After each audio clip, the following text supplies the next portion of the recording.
नमस्कार दोस्तों, स्वागत है आप सबका मेरे चैनल सौरभ फॉर यू में। छठ पूजा पूर्वांचल का एक बेहद ही श्रद्धा से जुड़ा और पावन त्योहार है। खासकर इंडो नेपाल से जुड़े इस क्षेत्र रामपुर, मधवापुर, मटिहानी, तुलसियाही में छठ पर्व बहुत ही महत्वपूर्ण हो जाता है, क्योंकि यहाँ दो अलग देशों की सीमाएं मिलती है और सीमा के दोनों ही तरफ छठ का त्यौहार बड़े हर्षोल्लास के साथ मनाया जाता है। आइए आज आपको छठ त्योहार का संक्षिप्त वर्णन सुनाते हैं। हर साल कार्तिक मास में शुक्ल पक्ष की षष्ठी तिथि को छठ पर्व मनाया जाता है। यह पर्व बेहद ही कठिन माना जाता है।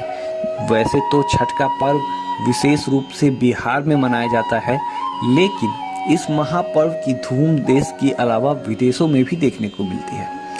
छठ का ये महापर्व नहाय खाए से आरंभ होता है और खरना के षष्ठी तिथि को मुख्य व्रत पर सूरज को अर्घ्य देने के साथ सप्तमी में इस व्रत का पारण किया जाता है। ये व्रत मुख्य रूप से महिलाएं संतान के लिए रखती हैं, लेकिन इसे पुरुषों के द्वारा भी किया जाता है। इस व्रत में प्रातः उगते सूरज और संध्या काल में अस्त होते सूरज की अर्घ्य देने की परंपरा है। छठ व्रत में नदी या सरोवर में कमर तक पानी में खड़े होकर सूरज को अर्घ्य दिया जाता है। इस पर्व में मुख्य रूप से सूर्य देव और उनकी बहन षष्ठी या छठी मैया का पूजन किया जाता है। तो चलिए जानते हैं छठी मैया की पावन कथा। छठ व्रत की पावन कथा। इस व्रत की प्रचलित कथा के अनुसार प्रियव्रत नाम का एक राजा था। उनकी पत्नी का नाम मालिनी था। दोनों की कोई संतान नहीं थी। इस कारण राजा और उनकी पत्नी दोनों ही बहुत दुखी रहा करते थे। संतान प्राप्ति की इच्छा से राजा प्रियव्रत ने महर्षि कश्यप और पुत्रेष्टि यज्ञ करवाया।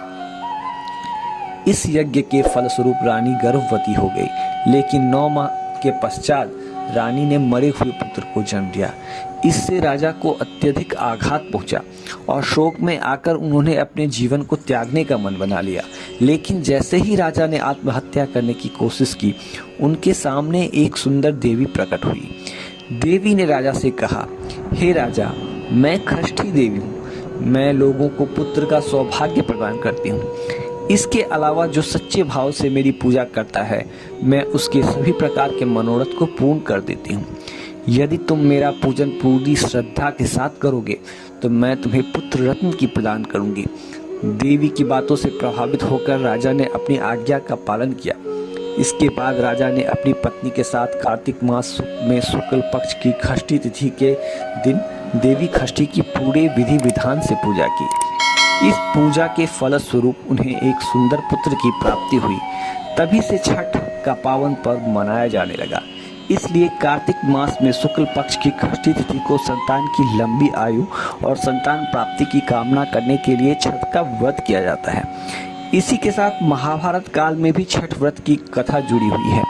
इस कथा के अनुसार जब पांडव अपना सारा राजपाट जुए में हार गए, तब द्रौपदी ने छठ व्रत रखा। इस व्रत के प्रभाव से उनकी मनोकामनाएं पूरी हुई तथा पांडवों को वापस राजपाट की प्राप्ति हुई। तो दोस्तों, यह थी छठ से जुड़ी हुई छठ की कथा।